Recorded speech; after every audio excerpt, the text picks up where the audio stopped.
촛불이 낮게 흔들리는 침소에서 칼끝이 멈춘 순간 의뢰는 죽음이 아니라 선택이 되었습니다. 오늘의 이야기를 시작하겠습니다. 강호의 협과 의리를 지키려면 구독과 좋아요는 필수.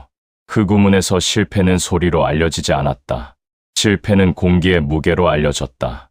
문현이 통로를 지나 불빛의 끝에 섰을 때 어둠은 평소보다 한 겹 더 두꺼웠다. 물방울이 떨어지는 간격은 같았으나 소리가 돌에 닿아 퍼지는 방향이 달라진 듯했다. 누군가의 숨이 짧게 바뀌었다. 짧은 숨은 준비의 숨이었다. 집행수는 같은 자리에 있었다. 그림자와 그림자의 경계, 불빛이 닿지 않는 끝이었다. 문현은 손등에 낙인을 드러냈다. 붉은 선은 여전히 얇고 단단했다. 단단함은 보호가 아니라 구속이었다. 집행수의 시선이 낙인 위를 지나 손목에 맥을 훑었다. 맥이 고르면 거짓이 덜 드러나고 맥이 튀면 공포가 먼저 드러난다. 문현은 숨을 배 밑으로 눌러 맥을 낮췄다. 낮춘 맥 아래로 어깨 통증이 한번 지나갔다. 통증이 마음까지 번지지 않게 문현은 혀끝을 위신몸에 붙였다. 작은 고정이 큰 흔들림을 막는다. 보고는 짧게 끝냈다. 침소에 도달했다는 사실, 경계가 예상보다 촘촘하다는 사실, 추가 준비가 필요하다는 사실. 말은 틀 안에서만 흘렀다. 틀 밖으로 나가면 질문이 생기고 질문이 생기면 칼이 붙는다. 집행수는 고개를 조금도 끄덕이지 않았다. 끄덕이지 않는다는 것이 곧 결론이었다. 유예가 끝났다는 뜻이었다. 문현은 그 무표정을 받아들이는 순간 목덜미가 차갑게 식는 것을 느꼈다. 차가움은 바깥 공기보다 먼저 피부 밑으로 스며들었다. 흑우문은 벌을 크게 내지 않는다. 크게 내리는 벌은 소문을 남긴다. 흑우문은 소문 대신 부재를 남긴다. 어제까지 있던 자가 오늘부터 없고 그 이유를 묻는 자도 없게 만든다. 문현은 그 방식이 가장 잔인하다는 것을 알고 있었다. 잔인은 숨을 쉬는 동안 계속 남는다. 남는 동안 사람을 조용하게 깎아먹는다. 문현은 조용해지기 위해 숨을 다시 눌렀다. 눌린 숨이 바닥에 붙자 귀가 더 열렸다. 열린 귀는 듣기 싫은 소리도 먼저 듣는다. 그날 밤 문현은 깊게 눕지 않았다. 흑우문은 깊은 잠을 허락하지 않는다. 허락되지 않는다는 사실보다 오늘의 어둠이 더 무겁다는 사실이 문현을 깨어있게 했다. 문현은 돌벽에 등을 대고 숨을 길게 뽑았다. 길게 뽑힌 숨이 통로의 냄새와 섞이며 사라졌다. 그 사이 발끝이 젖은 돌을 누르는 소리가 아주 미세하게 섞였다. 소리는 거의 없었지만 공기의 결이 바뀌었다. 누군가가 가까워졌다가 멀어지는 결이었다. 가까워졌다가 멀어진다는 것은 확인이었다. 확인은 처분의 시작이다. 문현은 자신이 언제부터 표적이 되었는지 되짚었다. 침소에서 칼끝이 멈춘 순간 흑우문은 이미 문현을 잃었다. 잃었다는 말은 죽였다는 말이 아니라 믿을 수 없게 되었다는 말이다. 믿을 수 없는 살수는 칼이 아니라 변수다. 변수는 정리된다. 문현은 정리되는 순서를 알고 싶지 않았다. 알고 싶지 않으면 먼저 움직여야 한다. 움직이되 흔적을 남기지 않아야 한다. 문현은 숨의 흔적부터 지웠다. 가슴이 아니라 등으로 숨을 흘리고 날숨의 끝을 바닥에 붙였다. 숨이 바닥에 붙으면 살기도 바닥으로 가라앉는다. 처분을 피할 수 없다는 사실은 분명했다. 피하려 하면 더 빨리 온다. 문현은 처분의 속도를 늦추기로 했다. 속도를 늦추는 법은 값이 커지는 것뿐이다. 값이 커지려면 흑우문이 문현을 자르는 순간 잃는 것이 있어야 한다. 잃는 것은 은전이 아니라 정보다. 흑우문은 칼을 팔지만 칼을 팔기 위해서는 판의 그림도 필요하다. 문현은 그 그림을 보여줄 수 있는 자가 되어야 했다. 새벽이 되기 전 문현은 연화문으로 나갈 명분을 세웠다. 경계 재확인, 침소 주변 습관의 최종 점검, 의뢰 수행을 위한 마지막 준비.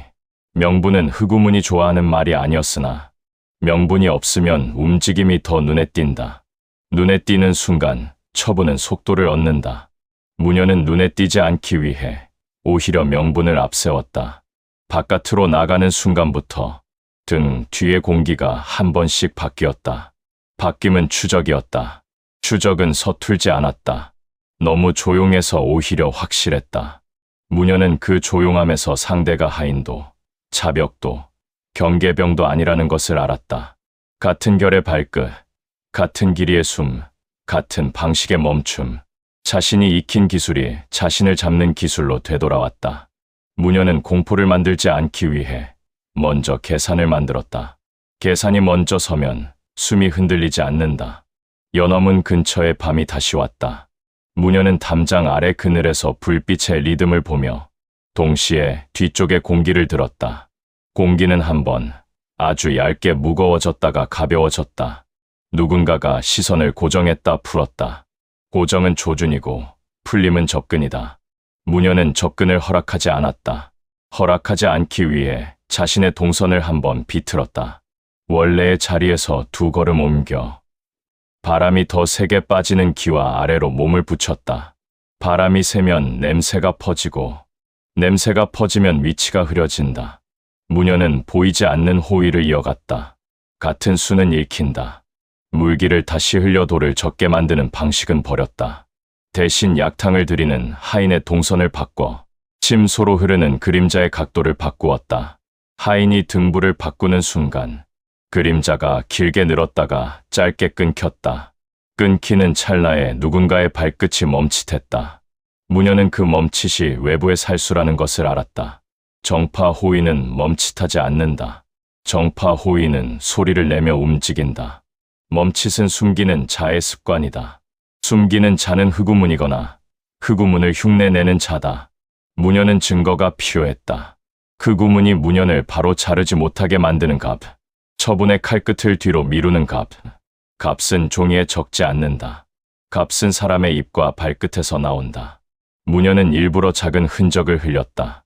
연어문 바깥 약방에서 청영건문의 문양이 찍힌 장부를 찾는 사람처럼 움직였다. 완전히 숨기지 않았다. 완전히 숨기면 아무도 따라오지 않는다. 따라오게 만들어야 한다. 뒤쪽 골목에서 그림자 하나가 움직였다. 움직임은 빠르지 않았고 지나치게 부드러웠다. 부드러움은 흑우문의 부드러움이었다. 무녀는 숨을 더 낮게 눌러 그림자의 존재를 인정한 채로도 흔들리지 않았다. 인정은 전투의 시작이 아니다. 인정은 거리를 재는 일이다. 무녀는 거리와 바람과 소리의 방향을 한꺼번에 재었다. 그리고 결론을 내렸다. 집행자가 붙었다. 처분이 시작됐다. 집행자는 모습을 드러내지 않았다. 대신 무녀의 발자국 뒤에서 바닥의 먼지가 한 번씩 눌렸다가 풀렸다. 누군가가 같은 길을 같은 속도로 따라온다는 뜻이었다. 무녀는 속도를 바꾸지 않았다. 속도를 바꾸면 상대도 바꾼다. 바꾸는 순간 몸이 튄다. 튀는 순간 칼이 들어온다. 무녀는 대신 방향을 바꿨다. 골목의 끝에서 넓은 길로 나가지 않고 좁은 틈으로 들어갔다. 틈은 사람 하나가 겨우 지나는 너비였다. 틈에서는 칼이 길게 뻗지 못한다. 길게 뻗지 못하면 단도 싸움이 된다. 단도 싸움은 무녀히 이미 익힌 영역이다. 틈을 지나자 냄새가 바뀌었다.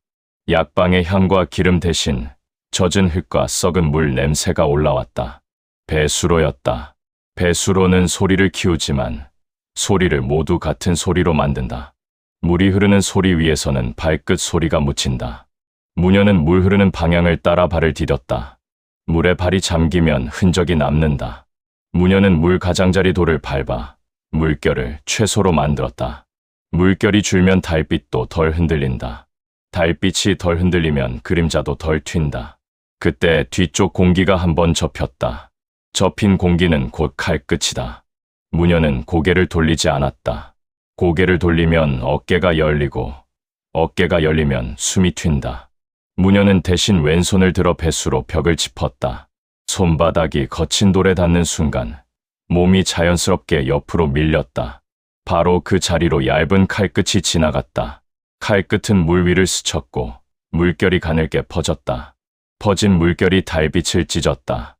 찢긴 달빛 속에서 무녀는 집행자의 숨을 들었다. 숨은 짧고 깊었으며 날숨이 칼날처럼 곧았다. 날숨이 곧으면 망설임이 없다. 무녀는 단도를 뽑지 않았다. 싸움은 이길 수 있어야 하는 것이 아니라 이겨도 살아야 하는 것이다. 여기서 집행자를 다치게 하면 흑우문은 더 큰 손을 보낸다. 더 큰 손이 오면 연화문 쪽이 막힌다. 막히면 설인이 죽고, 설인이 죽으면 문연의 마음도 함께 끊긴다. 끊기면 복수는 도착하지 못한다. 문연은 도착하기 위해 오늘은 피를 아꼈다. 문연은 바닥에 작은 돌을 발끝으로 튕겼다. 돌이 배수로 반대쪽 벽에 부딪혀 짧은 소리를 냈다. 집행자의 시선이 그 소리로 한순간 옮겨갔다. 그 한순간이 문연에게는 한 걸음이었다. 문연은 한 걸음으로 틈을 벗어나 다시 바람이 센 골목으로 올라섰다. 바람이 세면 냄새가 퍼지고, 냄새가 퍼지면 추적은 늦어진다. 늦어진 시간은 문연의 몫이 된다. 문연은 그 시간을 끝까지 붙잡았다. 교진의 이름과 청영건문의 문양을 숯 아래에 눌렀다. 눌린 이름이 더 뜨거워졌다. 뜨거움은 칼이 되기 전에 증거가 되어야 한다. 증거가 되면 흑우문은 문연을 바로 자르지 못한다. 문연은 그 증거를 만들기 위해 오늘 밤은 살아남는 쪽을 택했다. 처분은 시작됐고 문연은 아직 숨을 쉬었다. 숨을 쉰다는 사실이 곧 다음 수였다. 추적은 소리로 오지 않았다. 추적은 공기의 결로 왔다. 문연이 골목을 하나 넘을 때마다 등 뒤에 밤이 아주 얇게 접혔다가 다시 펴졌다. 접힘은 칼끝의 방향이고 펴짐은 다음 걸음의 길이다. 문연은 뒤를 보지 않았다. 뒤를 보는 순간 목이 먼저 돌아가고, 목이 돌아가는 순간 숨이 길어진다. 길어진 숨은 흔적이 된다. 흔적은 집행자의 발걸음을 부른다. 문연은 발끝의 높이를 바꾸지 않았다.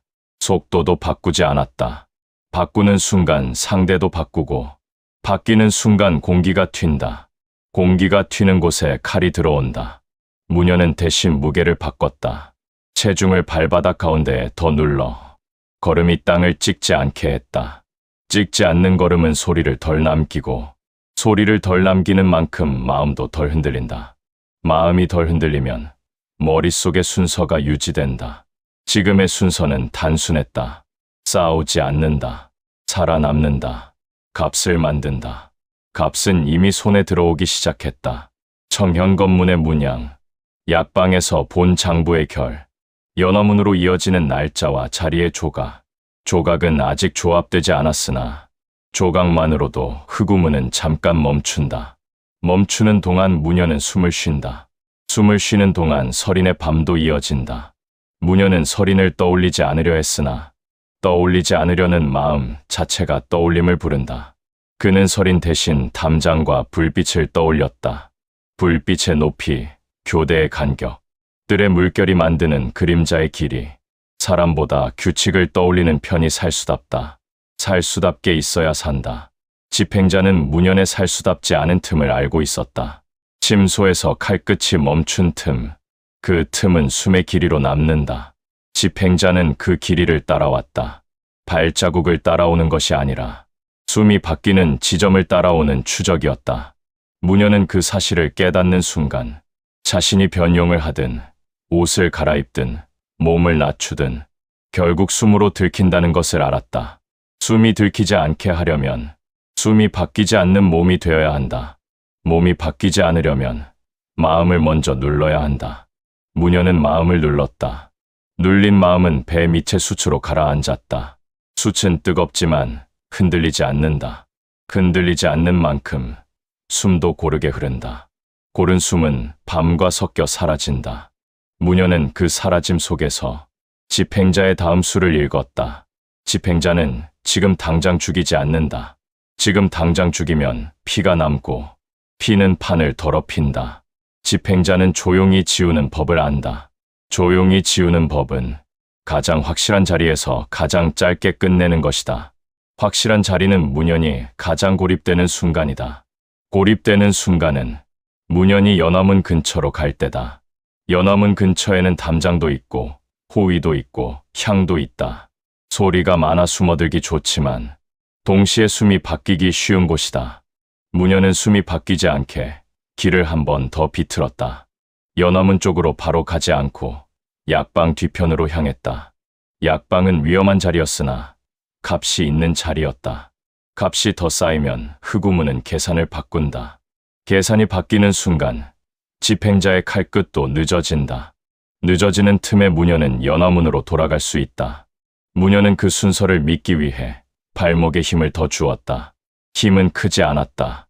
크면 옷이 흔들리고 옷이 흔들리면 소리가 난다. 무녀는 힘을 작게 정확하게 썼다. 약방 뒤편에 다다르자 향과 기름 냄새가 다시 코끝을 찔렀다.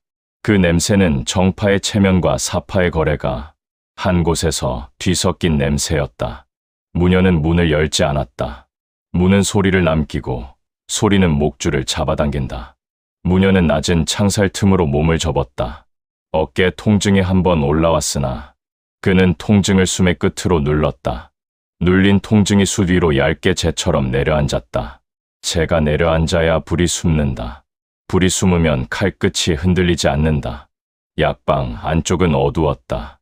어둠 속에는 종이 냄새가 더 선명했다. 새로 마른 먹 냄새가 섞여 있었고 그 냄새는 최근에 장부가 열렸다는 뜻이었다. 무녀는 장부를 만지지 않았다. 만지는 순간 손끝에 기름이 묻고 기름이 묻으면 흔적이 남는다. 무녀는 눈으로만 훑었다. 장부의 모서리에 남은 문양, 청영건문의 각이 분명했다. 그리고 장부 아래에 얇은 봉투가 끼워져 있었다. 봉투는 누군가가 급히 숨긴 듯 삐뚤게 들어가 있었다. 급한 손은 실수를 남긴다. 실수는 증거가 된다. 무녀는 봉투를 꺼내지 않았다. 꺼내는 순간 종이가 흔들리고 흔들리는 순간 바깥의 공기가 바뀐다. 무녀는 봉투의 입구만 눈으로 읽었다. 밀랍이 묻은 흔적, 밀랍 표면에 남은 눌림. 눌림은 문양이었다.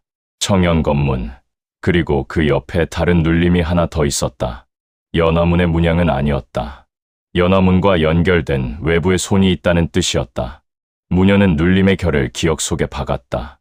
박아둔 기억은 나중에 꺼내 쓰면 된다. 지금은 살아남아야 한다. 바깥 공기가 한번 접혔다. 바람이 아니었다. 날숨이었다. 짧고 곧은 날숨, 칼날 같은 날숨이었다. 집행자가 가까워졌다. 가까워졌는데도 발소리가 없었다. 무녀는 집행자가 자신의 변수들을 밟지 않는다는 사실을 다시 확인했다. 집행자는 소리를 따라오지 않는다. 집행자는 무년의 선택을 따라온다. 무년이 약방으로 들어간 선택. 그 선택의 끝을 집행자는 미리 알고 있었다. 무년은 숨을 더 낮게 눌렀다. 숨을 낮추면 공포가 밖으로 새지 않는다. 공포가 새지 않으면 판단이 남는다. 판단이 남는 동안 손은 가장 짧은 길을 찾는다. 무녀는 약방 안에서 빠져나갈 길을 새로 만들었다. 들어온 창살 틈으로 나가면 집행자의 칼끝과 마주친다. 그는 선반 뒤쪽, 사람이 지나가지 않는 좁은 틈을 골랐다. 약재 자루가 쌓여있는 구석, 자루 사이로 바람이 미세하게 위로 빠지는 구석이었다. 바람이 위로 빠지면 냄새도 위로 빠진다. 냄새가 위로 빠지면 사람의 위치가 흐려진다. 무녀는 그 흐려짐을 이용해 몸을 밀어 넣었다. 자루 하나가 미세하게 흔들렸다. 마른 잎이 서로 스치며 아주 작은 소리를 냈다. 그 소리는 실수였으나 실수도 쓸 수 있다. 무녀는 그 소리에 맞춰 손끝으로 다른 자루를 살짝 눌러 소리가 바람에 흔들린 것처럼 만들었다. 소리가 자연스러워지자 바깥 공기의 접힘이 잠깐 늦어졌다. 늦어지는 찰나에 무녀는 몸을 빼냈다. 빠르지 않게 물이 흐르듯 옷자락이 돌에 쓸리지 않게 약방 뒤편 골목으로 빠져나오자 공기는 다시 접혔다. 이번 접힘은 더 가까웠다. 칼끝이 아니라 칼을 든 손목의 의지가 가까워진 느낌이었다. 무녀는 멈추지 않았다. 멈추면 그 자리에서 끝난다. 대신 골목의 끝을 지나 사람 하나가 겨우 지나는 틈으로 들어갔다. 틈은 칼을 길게 쓰지 못한다. 길게 쓰지 못하면 단도가 된다. 단도는 무년이 익힌 영역이지만 지금 단도 싸움은 원하지 않는다. 이기더라도 흔적이 남고 흔적이 남으면 흑우문이 결론을 더 빠르게 내린다. 틈의 끝에는 낮은 배수로가 있었다. 물 비린내가 올라왔고 물소리가 일정하게 바닥을 때렸다. 물소리는 소리를 덮는다. 덮인 소리 속에서는 발끝도 숨도 조금 더 자유롭다. 자유는 방심을 부른다. 무녀는 방심하지 않았다. 그는 물 가장자리 돌만 밟았다. 물에 발이 잠기면 흔적이 남고, 흔적이 남으면 내일의 길이 막힌다. 내일의 길이 막히면 설인의 밤이 끝날 수 있다. 무녀는 내일을 위해 오늘의 흔적을 지웠다. 배수로 위로 달빛이 찢어졌다. 얇은 금소금이 물 위를 스쳤다. 집행자의 칼끝이 지나갔다. 무녀는 고개를 돌리지 않았다. 대신 왼손을 들어 배수로 벽을 짚었다. 손바닥이 거친 돌에 닿는 순간 몸이 옆으로 밀렸다. 바로 그 자리로 칼끝이 지나갔다. 칼끝은 물을 건드리지 않았다. 물을 건드리지 않는다는 것은 집행자가 흔적을 남기지 않는다는 뜻이기도 했다. 집행자는 무년을 죽이는 동시에 흑우문의 체면도 지킬 것이다. 체면을 지키는 처분은 더 무섭다. 더 무서운 만큼 더 정확하다. 무년은 정확함을 피하지 않았다. 피하면 더 정확한 칼이 온다. 그는 정확함을 이용했다. 집행자는 확실한 한 번을 원한다. 확실한 한 번을 위해 집행자는 무년이 고립되는 순간을 기다린다. 무년은 그 기다림을 앞당기지 않기 위해 집행자의 시선을 다른 곳으로 한 번 돌렸다. 바닥에 작은 돌을 발끝으로 튕겨 물 흐름의 반대편 벽에 부딪히게 했다. 돌이 부딪히며 작은 소리가 났고 그 소리에 달빛이 잠깐 흔들렸다. 흔들림은 눈을 속일 수 없다. 하지만 눈이 아니라 판단을 늦출 수는 있다. 집행자의 칼끝이 아주 미세하게 멈칫했다. 그 멈칫은 한 호흡이었다. 무년에게 한 호흡은 한 걸음이다. 무년은 그 한 걸음으로 배수로를 빠져나와 바람이 센 골목 위로 올라섰다. 바람이 세면 냄새가 퍼지고 냄새가 퍼지면 추적이 늦어진다. 늦어진 시간은 무년의 몫이 된다. 무년은 그 시간을 허투루 쓰지 않았다. 그는 머릿속으로 값을 다시 정리했다. 약방의 봉투, 청년 검문의 눌림, 다른 눌림 하나, 그리고 연화문으로 이어지는 날짜의 조각. 이것은 집행수의 칼을 하루 늦출 수 있다. 하루가 늦어지면 무년은 설인을 한 번 더 살릴 수 있다. 한 번 더 살리면 효진의 손이 더 드러난다. 더 드러나면 복수는 길을 잃지 않는다. 무년은 연화문 쪽으로 방향을 틀지 않았다. 오늘 밤은 값만 쥐고 돌아가야 한다. 돌아가지 못하면 값도 사라진다. 그는 흑우문 쪽으로 숨을 돌렸다. 숨의 방향을 돌리는 순간 마음이 한번 흔들릴 뻔했다. 설인의 얼굴이 떠오르려 했기 때문이다. 무년은 떠오름을 눌렀다. 눌러야 산다. 눌러야 지킨다. 눌러야 갚는다. 그 세 문장을 숯 아래에 함께 묻었다. 흑우문의 통로 입구에서 물방울 소리가 다시 들렸다. 동일한 반복이 무년을 맞았다. 반복은 감시였고 감시는 다시 규율이었다. 무년은 젖은 돌 위에 발을 올려 흔들리지 않는 자세로 숨을 고르게 만들었다. 그 고른 숨 사이로 집행자의 발걸음이 더 가까워지고 있다는 감각이 남아 있었다. 가까워진다는 것은 내일이 피할 수 없다는 뜻이다. 무년은 그 뜻을 받아들였다. 피할 수 없다면 값으로 시간을 사고 시간으로 칼을 만든다. 칼은 단숨에 쓰지 않는다. 단숨에 쓰면 불꽃이 되고 불꽃은 금방 꺼진다. 무년은 숯처럼 오래 타는 칼을 만들기로 했다. 그리고 그 숯 위에 집행자의 발걸음이 조용히 내려앉고 있었다. 연화문의 밤은 향으로 숨을 막았다. 향은 침소에서만 강한 것이 아니었다. 회합이 열리는 날에는 뜰과 회랑에도 향이 더 짙게 깔렸다. 누군가 냄새를 덮으려는 날에는 냄새가 늘어난다. 무년은 담장 밖에서부터 그 사실을 느꼈다. 향 아래에 묻힌 것은 술기운이 아니라 살기였다. 살기는 날 것으로 튀지 않았다. 정파의 살기는 체면을 두르고 체면은 살기를 더 오래 남긴다. 무년은 숨을 바닥으로 눌러 향을 폐로 들이지 않았다. 향을 들이쉬면 기억이 먼저 흔들린다. 기억이 흔들리면 숨이 길어진다. 길어진 숨은 집행자의 칼끝을 부른다. 무년은 등 뒤에 밤을 잊지 않았다. 집행자는 여전히 어딘가에서 공기를 접었다. 펴고 있을 것이다. 무년은 그 접힘을 피하기 위해 같은 길을 두 번 밟지 않았다. 담장 아래에서 두 걸음 옮기고 바람이 가장 센 기와 끝을 골라 몸을 붙였다. 바람이 세면 냄새가 퍼지고 냄새가 퍼지면 위치가 흐려진다. 흐려진 위치는 잠깐의 숨통이 된다. 회합은 장문전이 아니었다. 장문전은 눈이 많고 형식이 많다. 형식이 많은 곳에서는 속내가 덜 드러난다. 장로파는 형식을 피했다. 그들은 회랑 끝에 작은 전각을 택했다. 전각은 낮고 지붕은 무거웠고 바닥은 돌이었다. 돌바닥은 발소리를 죽이기 좋지만 기운의 진동을 더 잘 전한다. 무녀는 그 진동을 발바닥으로 읽었다. 안쪽에서 내공이 흐르는 결이 느껴졌다. 큰 기운은 아니었다. 다만 같은 기운이 여러 갈래로 겹쳐 있었다. 겹치는 기운은 모임이다. 모임이란 말은 곧 결탁이다. 무녀는 정각의 뒤편으로 돌아 들어갔다. 숨길 틈은 많지 않았다. 대신 그림자가 있었다. 기와 및 장식 기둥 뒤, 돌벽의 이음새 같은 얇은 틈. 무녀는 얇은 틈을 고르는 대신 넓은 그림자를 골랐다. 넓은 그림자는 눈을 피하기 쉽지만 발끝이 무거우면 티가 난다. 무녀는 발끝을 더 가볍게 만들었다. 배 및 수치 중심을 눌러 주었다. 눌린 중심 위로 호흡이 고르게 흘렀다. 고른 호흡은 살기를 내리지 않는다. 살기가 내리지 않으면 정파의 감각도 무녀를 지나친다. 전각 앞쪽에서 교대가 바뀌었다. 호위 둘이 손을 바꾸는 순간 허리춤의 금속이 아주 작게 울었다. 그 울림은 경계가 느슨해졌다는 뜻이 아니라 경계가 내부로 모였다는 뜻이었다.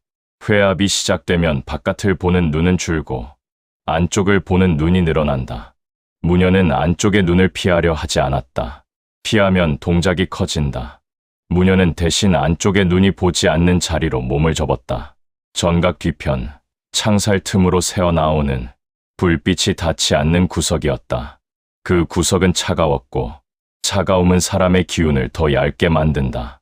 안쪽에서 사람들의 기운이 하나씩 모였다. 기운에는 성정이 실린다. 누군가는 기운이 무겁고 누군가는 기운이 날카로웠다. 무거운 기운은 권력을 쥔 자의 기운이고 날카로운 기운은 권력을 탐하는 자의 기운이다. 그 사이로 한 기운이 들어왔다. 기운의 선이 곱고 단전에 모였다가 손목으로 빠져나가는 길이 깔끔했다. 무녀는 그 결을 아는 듯했다. 전장 골목에서 보았던 정통의 선, 그리고 그 선 뒤의 균열. 무녀는 숨을 더 낮췄다. 장효진의 기운이었다. 효진은 전각 안쪽으로 들어서며 고개를 깊게 숙였다. 숙임은 겸손이 아니라 절차였다. 절차는 상대의 체면을 세우고 세운 체면은 거래를 쉽게 만든다. 무녀는 효진이 들어서는 순간 주변의 기운들이 조금 느슨해지는 것을 느꼈다. 느슨함은 신뢰처럼 보이지만 실은 기대다. 기대는 손이 앞으로 나오기 전에 만들어진다. 효진은 그 기대를 먹고 산다. 전각 안쪽에서는 낮은 소리가 이어졌으나 무녀는 소리를 다 듣지 않아도 의미를 읽을 수 있었다. 장로들의 기운이 한 번씩 튀는 대목이 있었다. 튀는 대목은 욕심이 부딪히는 대목이다. 누군가가 자리를 요구했고 누군가가 비급을 요구했고 누군가가 상단과 표국의 줄을 요구했다. 요구는 단순했다. 서린이 죽으면 무엇을 가져갈 수 있는지, 그 후에 누가 무엇을 쥐는지, 그 계산이 이어졌다. 효진의 기운은 그때마다 한 번씩 낮게 내려앉았다. 내려앉는 기운은 상대를 누르는 기운이 아니라 상대의 욕심을 담는 그릇 같은 기운이었다. 그릇이 커 보이면 욕심은 더 쉽게 들어간다. 효진은 장문이 되면 비급 장서를 개방하겠다는 뜻을 흘렸고 주요 직책을 나누겠다는 뜻도 같이 흘렸다. 뜻이 흘러가는 순간 장로들의 기운이 더 가까워졌다. 가까워지는 기운은 결속이다. 결속은 칼보다 빠르게 사람을 묶는다. 무녀는 그 결속을 보며 아린을 떠올렸다. 한 사람의 선택이 한 아이를 죽였고 여러 사람의 선택이 또 한 아이를 죽이려 한다. 무녀는 숯이 흔들리는 것을 느꼈다. 흔들림이 밖으로 새지 않게 무녀는 손가락을 펴고 다시 오므렸다.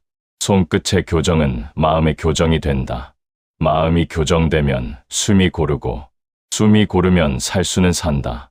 살아야 한다. 살아서 갚아야 한다. 전각 안쪽에서 내공의 흐름이 잠깐 달라졌다. 누군가가 연화패를 꺼내 들지는 않았으나 연화패라는 말이 기운을 바꾸는 듯했다. 연합회는 물건이 아니라 자격이다. 자격이 걸린 순간 장로들의 기운은 더 무거워졌다. 무거움은 책임이 아니라 탐욕의 무게다.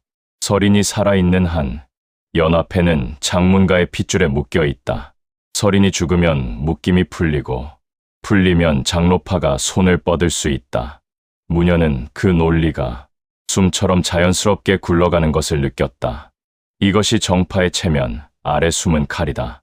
효진은 끝까지 자신의 손을 더럽히지 않는 방식으로 말을 굴렸다. 서린의 죽음을 직접 말하지 않아도 장로들의 마음은 이미 그 죽음으로 향해 있었다.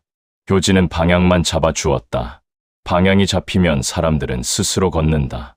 스스로 걷는 발끝은 더 단단하다. 단단한 발끝은 멈추기 어렵다. 무녀는 멈추게 만들려면 단순히 효진을 죽이는 것만으로는 부족할 수 있음을 깨달았다. 판 자체를 무너뜨려야 한다. 판을 무너뜨리려면 증거가 필요하다. 증거는 종이가 아니라 사람의 움직임에서 나온다.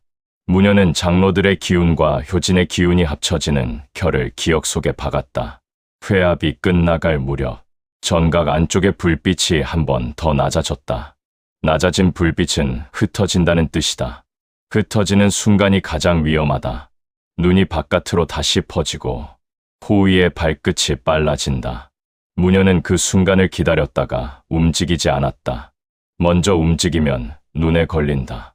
그는 마지막까지 숨을 눌러 장로 하나가 정각 밖으로 나오는 기척을 듣고서야 몸을 접었다 풀었다.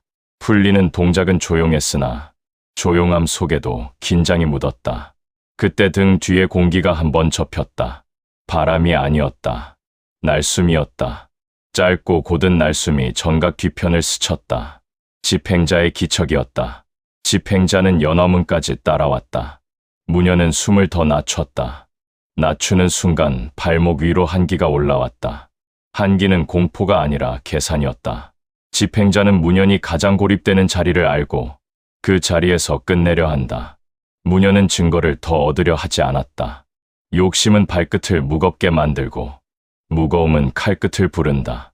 무녀는 이미 충분한 결을 보았다. 장로파는 굳었고 효진은 중심에 있다. 연합회는 서린의 목에 걸린 무게다. 이 세 가지면 다음 수를 놓을 수 있다. 무녀는 몸을 낮춰 정각의 그림자에서 빠져나왔다. 빠져나오는 길은 들어온 길과 같지 않았다. 같은 길은 읽힌다.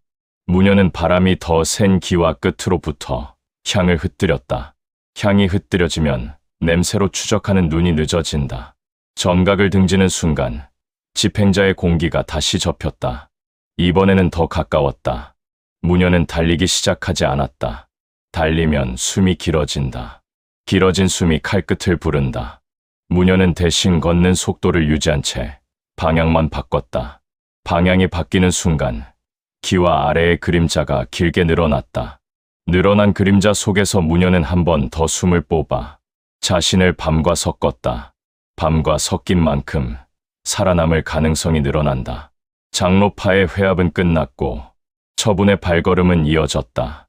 무녀는 두 무게를 함께 등에 얹은 채 다시 보이지 않는 곳으로 들어갔다. 연화문의 정각을 등진 뒤 무녀는 향의 두께가 달라진 것을 먼저 느꼈다. 회합의 향은 사람들을 모으기 위한 향이었고 회합이 끝난 뒤의 향은 사람들을 흩어지게 하는 향이었다. 흩어지게 하는 향은 더 짙었다. 짙은 향은 냄새를 덮고 덮인 냄새는 발끝을 가린다. 발끝이 가려지면 칼끝도 늦어진다. 무녀는 그 늦음을 하루의 값으로 바꾸려 했다. 하루를 더 벌면 서린의 숨이 하루 더 이어지고 하루 더 이어진 숨은 효진의 손을 더 드러낸다. 무녀는 발을 크게 내딛지 않았다. 한 걸음의 길이를 줄이고 무게를 바닥에 남기지 않았다. 숨은 배 밑으로 눌렀고 날숨의 끝은 돌의 이음새에 붙였다. 이음새에 붙은 숨은 밖으로 새지 않는다. 새지 않는 숨은 집행자의 귀를 늦춘다. 그러나 늦춘다는 말은 사라진다는 말이 아니었다. 등 뒤의 공기는 여전히 한 번씩 접혔다. 짧고 곧은 날숨이 바람과 섞여 스치고 지나갔다. 집행자는 멀리 있지 않았다. 멀지 않은 거리가 무녀의 목덜미를 더 차갑게 만들었다. 그 차가움 속에서 무녀는 정각 안에서 들었던 결을 되짚었다. 장로들의 기운이 무거워지던 순간, 교진의 기운이 낮게 내려앉던 순간, 그리고 이름 하나가 공기를 바꾸던 순간이 있었다. 연합회. 말이 길게 흘러나오지 않았는데도 그 이름만으로 전각의 공기가 바뀌었다. 공기가 바뀌었다는 것은 그 물건이 단순한 증표가 아니라 문파의 목숨줄이라는 뜻이다. 연화문은 절차를 믿는 문파였다. 절차는 문서를 만들고 문서는 증표를 만든다. 증표는 다시 절차를 강제로 만든다. 장문이 바뀌는 것은 칼로 결정되는 일이 아니라 증표가 어디에 놓이느냐로 결정된다. 무녀는 그 구조가 더 잔인하다고 느꼈다. 칼은 사람 하나를 죽이지만 증표는 사람 여럿을 죽이게 만든다. 장로파가 서린의 목을 노리는 이유도 결국 그 증표가 서린과 함께 묶여 있기 때문이었다. 무녀는 증표가 무엇인지 직접 본 적이 없었다. 그러나 증표가 만들어내는 움직임은 이미 보고 있었다. 호의 교대가 더 촘촘해지고 하인들의 발걸음이 더 빨라지고 약탕의 순서가 바뀌는 순간들이 있었다. 그 변화들은 모두 서린의 생이 문파의 절차에 묶여 있다는 증거였다. 서린이 단순히 장문의 딸이어서가 아니라 서린이 살아있는 한 장로파가 손을 뻗을 수 없기 때문에 표적이 된다. 무녀는 그 결론이 마음보다 먼저 몸에 내려앉는 것을 느꼈다. 그때 무녀의 시야 끝에서 작은 움직임이 잡혔다. 회 앞에서 흩어진 장로 가운데 하나가 전각 뒤편의 좁은 회랑으로 따로 빠지는 움직임이었다. 따로 빠지는 자는 늘 이를 꾸민다. 무녀는 그 장로의 기운을 기억했다. 무겁고 그러나 속이 비어있는 기운. 겉은 체면으로 둘렀으나 속은 욕심으로 비어 있었다. 무녀는 그 뒤를 밟지 않았다. 밟는 순간 집행자의 칼끝과 장로의 호의가 한자리에 모인다. 대신 길을 잘랐다. 회랑이 꺾이는 지점, 바람이 빠져나가는 작은 틈에 먼저 도착해 숨을 눌렀다. 장로는 혼자였다. 혼자라는 말은 호의가 없다는 뜻이 아니라 호의가 멀리 있다는 뜻이었다. 장로의 손에는 작은 주머니가 들려 있었다. 주머니의 매듭은 새로 묶인 듯 단단했다. 단단한 매듭은 중요한 것을 묶는다. 무녀는 주머니를 훔치지 않았다. 훔치면 흔적이 남는다. 대신 주머니의 아래로 새어나오는 냄새를 맡았다. 약재 냄새가 아니었다. 기름 냄새도 아니었다. 묵은 종이와 밀랍 냄새였다. 증표나 증표의 문서를 다루는 냄새였다. 장로는 회랑 끝에서 잠깐 멈춰 벽에 걸린 작은 목함을 열었다. 목함은 겉으로는 장시 같았으나 안쪽은 비어 있었다. 비어 있어야 무엇인가를 넣을 수 있다. 장로는 주머니에서 납작한 물건을 꺼내 목함 안에 넣었다. 불빛이 낮아 형태는 뚜렷하지 않았지만 무녀는 그 물건이 납작한 패라는 것을 알아차렸다. 손이 잠깐 떨리는 순간이 있었다. 떨림은 무게를 느끼는 떨림이었다. 그 무게는 물건의 무게가 아니라 권력의 무게다. 무녀는 그 장면을 눈으로만 박아두었다. 연합회가 저런 방식으로 숨겨지고 옮겨질 수 있다는 사실은 서린이 죽은 뒤에 벌어질 일을 더 선명하게 만들었다. 장로파는 딸의 죽음만으로 끝내지 않는다. 죽음 뒤에 증표를 잡아야 장문 자리가 열린다. 효진이 장로들을 설득할 때 내민 보상은 결국 이 증표를 나눌 수 있다는 착각이었다. 착각이 커질수록 칼끝도 커진다. 장로가 목함을 닫는 순간 등 뒤 공기가 다시 접혔다. 집행자의 날숨이 회랑 가까이까지 들어왔다. 무녀는 숨을 더 낮췄다. 낮춘 숨이 돌벽과 섞여 사라졌다. 무녀는 장로의 움직임이 끝나기를 기다리지 않았다. 기다리면 집행자의 칼끝이 먼저 도착한다. 무녀는 증표의 의미를 이미 충분히 얻었다. 이제는 살아서 이 의미를 다음 수로 바꿔야 한다. 무녀는 바람이 가장 센 지붕 아래로 몸을 옮겼다. 바람이 향을 흩뜨리고 향이 흩뜨려지며 냄새의 줄이 끊겼다. 끊긴 냄새의 줄 사이로 무녀는 한 번 더 숨을 길게 뽑았다. 길게 뽑은 숨은 도망의 숨이 아니라 결심을 굳히는 숨이었다. 서린이 죽으면 문파가 흔들리고 흔들리는 틈에서 효진이 장문을 노린다. 그 구조를 깨려면 서린을 살려야 한다. 살리려면 먼저 흑우문의 처분을 늦춰야 한다. 늦추려면 연합회의 움직임을 값으로 만들어야 한다. 회랑을 벗어나자 연화문의 경계가 다시 넓어졌다. 넓어진 경계는 안전이 아니라 노릴 곳이 많다는 뜻이었다. 무녀는 뜰의 얕은 물을 피하지 않았다.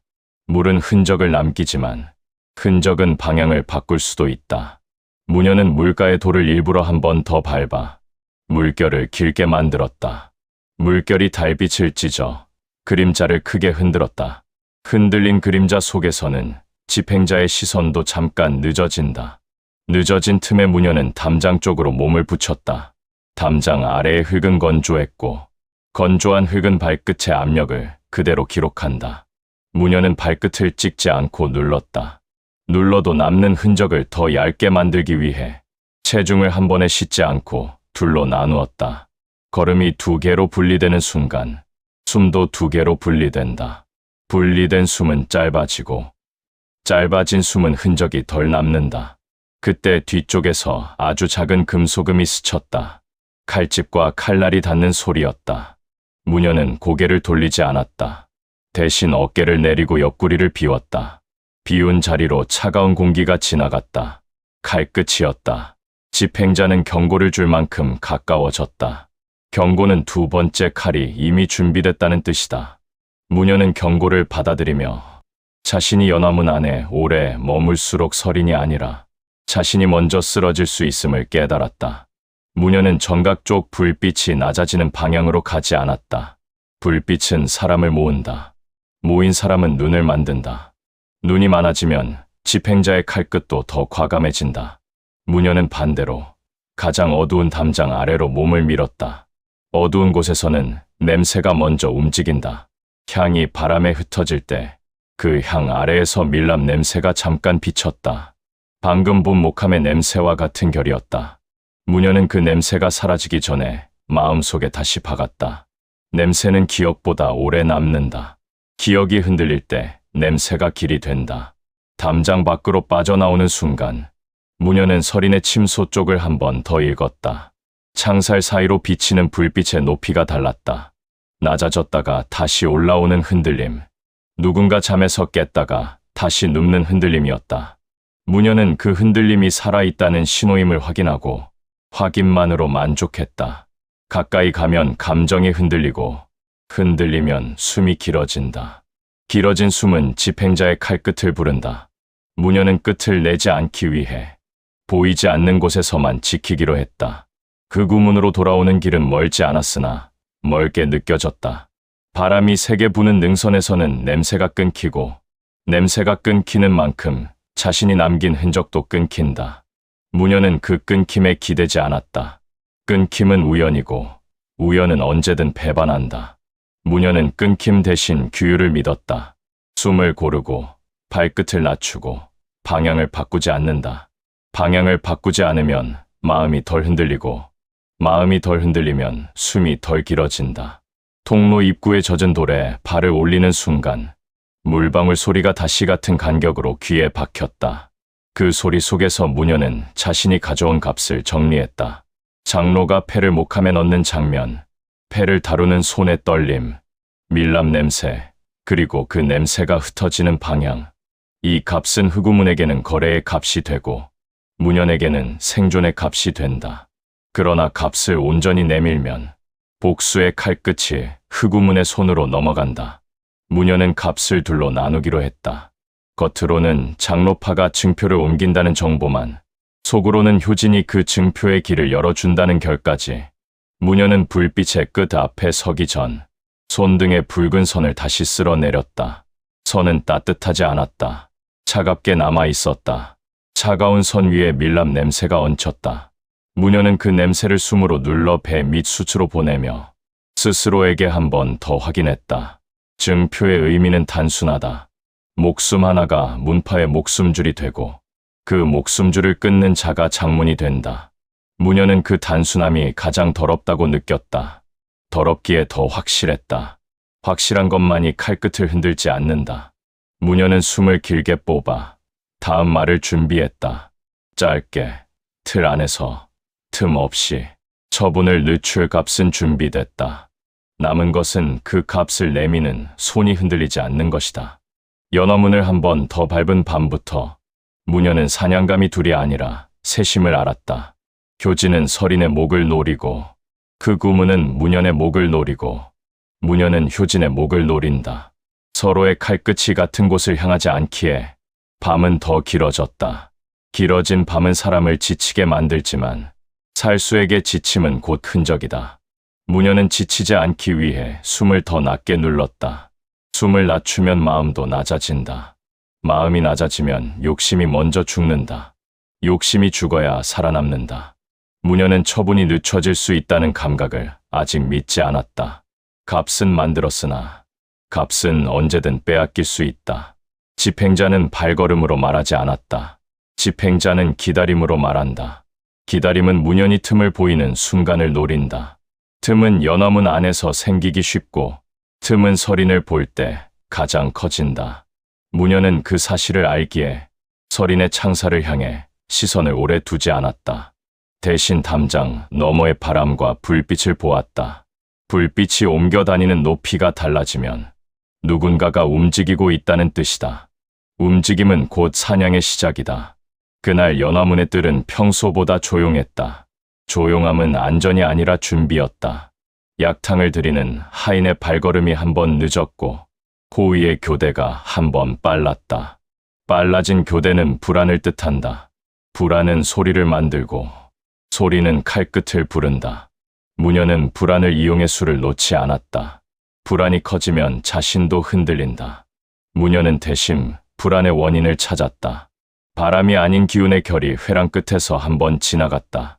정파 호위의 기운이 아니었다. 집행자의 기운도 아니었다. 더 얇고 더 매끈한 기운이었다. 누군가 외부의 손이 연화문 안으로 들어왔다. 문현은 그 손을 따라가지 않았다. 따라가면 들킨다. 들키면 집행자의 칼끝과 외부의 칼끝이 한자리에 모인다. 문현은 길을 잘랐다. 침소로 가는 길목, 뜰에 물가를 끼고 돌아가는 좁은 회랑에 먼저 몸을 붙였다. 물은 달빛을 품고 달빛은 그림자를 만든다. 그림자는 사람을 숨기기도 하고 사람을 드러내기도 한다. 문현은 그림자가 가장 얇아지는 지점에 서서 숨을 눌렀다. 숨이 얇아지자 귀가 더 열렸다. 발끝이 돌을 누르는 미세한 마찰, 옷자락이 공기를 가르는 얇은 마찰, 그 둘이 섞인 결이 가까워졌다. 그 결은 침소 쪽에서 왔다. 누군가가 창살 아래로 기어들듯 낮게 움직였다. 낮은 움직임은 훈련된 움직임이다. 문현은 그 낮은 움직임이 효진이 보낸 손일 수 있음을 떠올렸다. 효진은 자신의 손을 더럽히지 않는다. 효진은 늘 남의 손을 빌린다. 빌린 손이 실패하면 효진은 그 손을 버린다. 전장에서 그랬고 지금도 그럴 것이다.